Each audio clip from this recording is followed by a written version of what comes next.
Dan hal ketiga penting yang berkaitan dengan menang atas krisis, yaitu di dalam ayat yang ke-15b sampai dengan ayat yang tadi kita baca, yaitu ayat 16.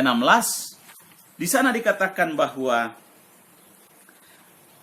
maka perempuan itu dan dia serta anak perempuan itu mendapat makan beberapa waktu lamanya. Tepung dalam tempayan itu tidak habis, dan minyak dalam buli-buli itu tidak berkurang, seperti firman Tuhan yang diucapkannya dengan perantaraan Elia. Luar biasa. Nah, saudara-saudara yang dikasihi oleh Tuhan, kita renungkan kisah ini bahwa bahagian yang ketiga berbicara tentang terjadinya mujizat, terjadinya kemenangan atas krisis. Di dalam ayat 15b sampai dengan ayat yang ke-16. Tadi kita sudah baca di situ dikatakan bahwa janda ini bersama dengan anaknya dan juga dengan Elia. Mereka makan dari bahan makanan yang sisa tadi sampai turunlah hujan. Luar biasa. Saudara-saudaraku, menurut logika, menurut perhitungan matematika, tidak akan mungkin terjadi. Karena tadi janda itu berkata, setelah mengolahnya untuk dia makan bersama anaknya, maka mereka akan mati. Tetapi ketika dia mendengar firman Tuhan, dia bertindak sesuai dengan firman Tuhan. Dan kemenangan itu terjadi. Mujizat itu terjadi.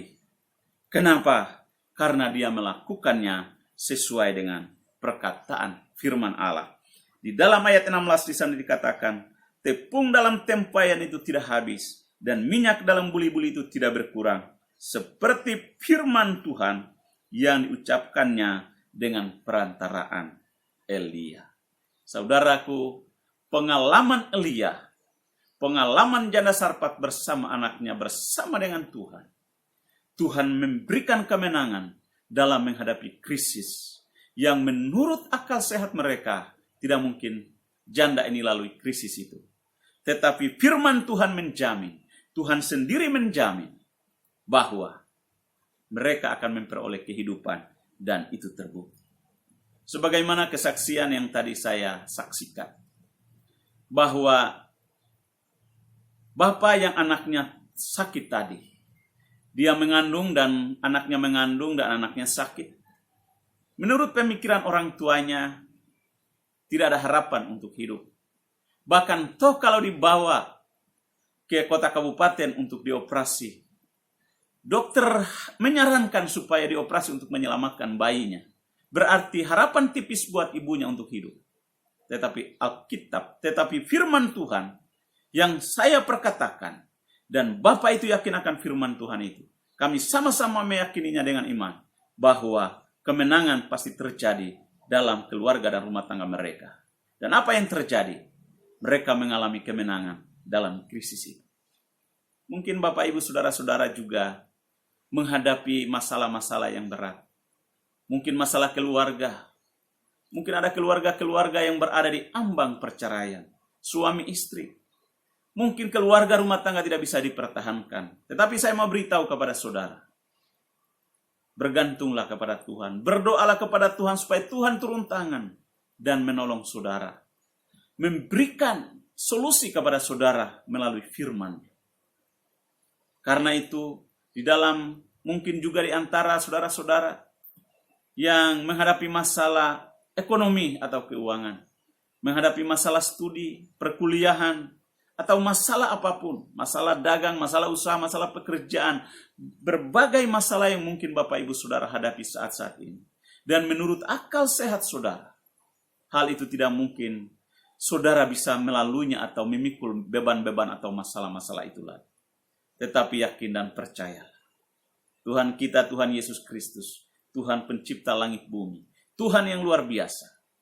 Dia sanggup melakukan yang tidak mungkin menjadi mungkin, yang tidak ada menjadi ada. Karena bagi Tuhan tidak ada perkara yang mustahil. Saudara-saudaraku yang dikasihi oleh Tuhan Yesus.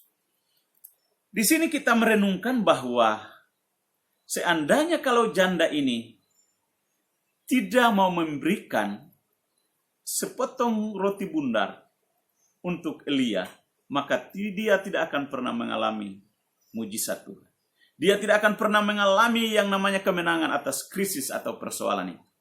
Tetapi karena dia taat terhadap firman Tuhan. Kita baca di dalam Amsal pasal 11. Amsal pasal 11 ayat 24.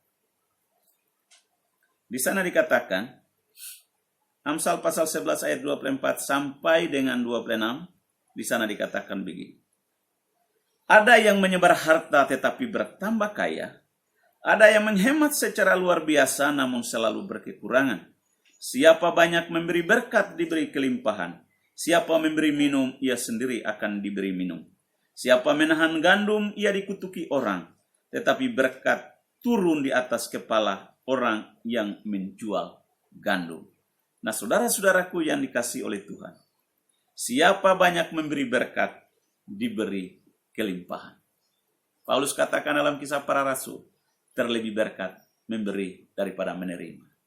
Dalam kondisi dan keadaan terpuruk yang janda ini hadapi, yaitu kelaparan. Tetapi janda ini, dia melakukan firman Tuhan. Dia mengolah tepung yang sangat sedikit itu, membuat roti bundar kecil, dan kemudian dibawa kepada Elia dan Elia makan sesuai dengan firman Tuhan. Mungkin dalam kondisi pandemi virus corona ini, mungkin ada di antara saudara-saudara yang mengalami persoalan keuangan dan persoalan makanan dan minuman. Tetapi percayalah, jangan sampai saudara menghalalkan segala cara untuk bagaimana caranya memenuhi kebutuhan saudara dan saudara tidak melakukan firman Tuhan. Justru di dalam keadaan kondisi yang terpuruk, masih adakah kita melakukan firman Tuhan? Janda Sarfat ini dalam keadaan kekurangan, dia mau bertindak dan masih mau memberi.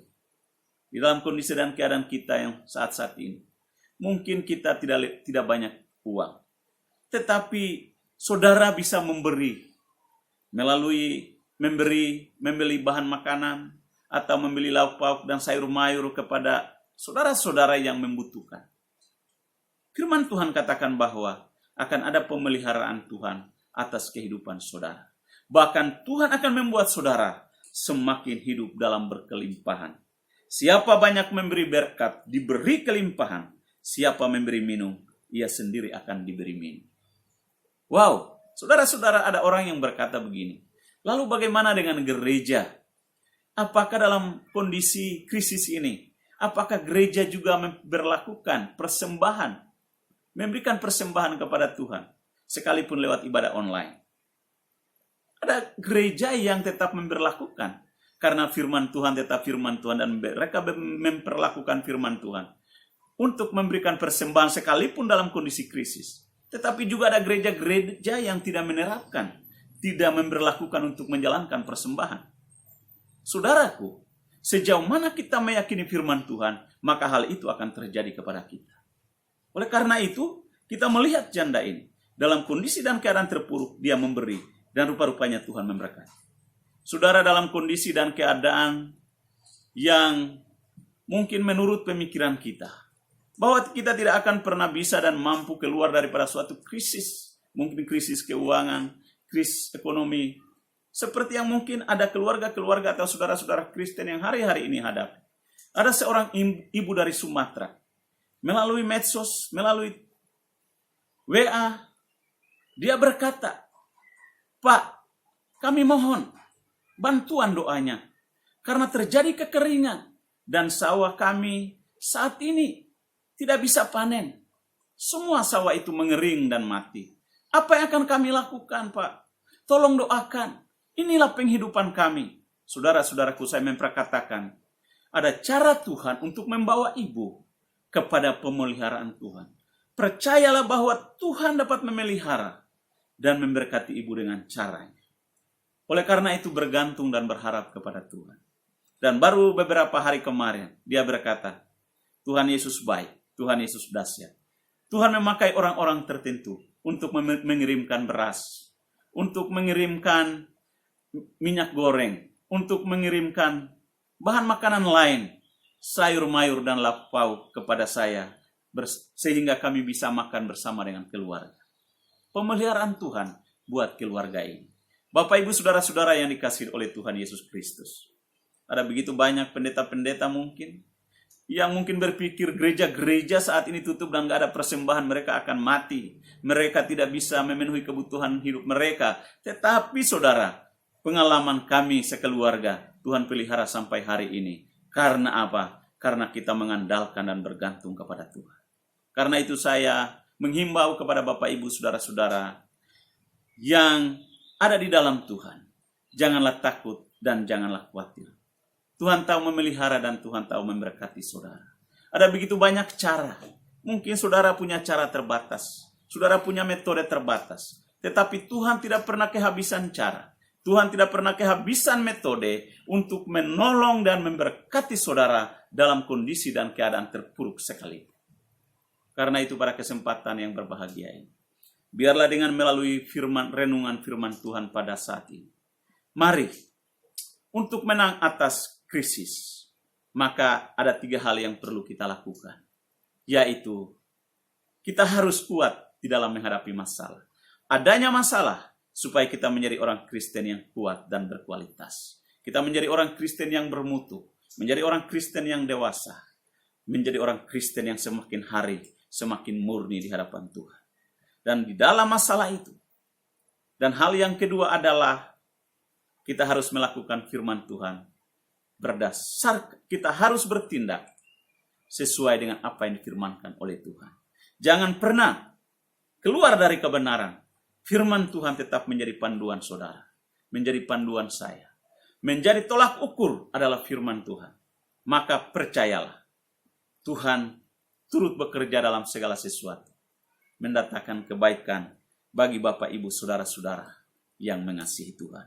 Dan kita akan melihat di dalam bagian yang ketiga itu adalah adanya kemenangan, adanya mujizat yang dialami oleh janda Sarfat ini, oleh anaknya dan oleh Elia.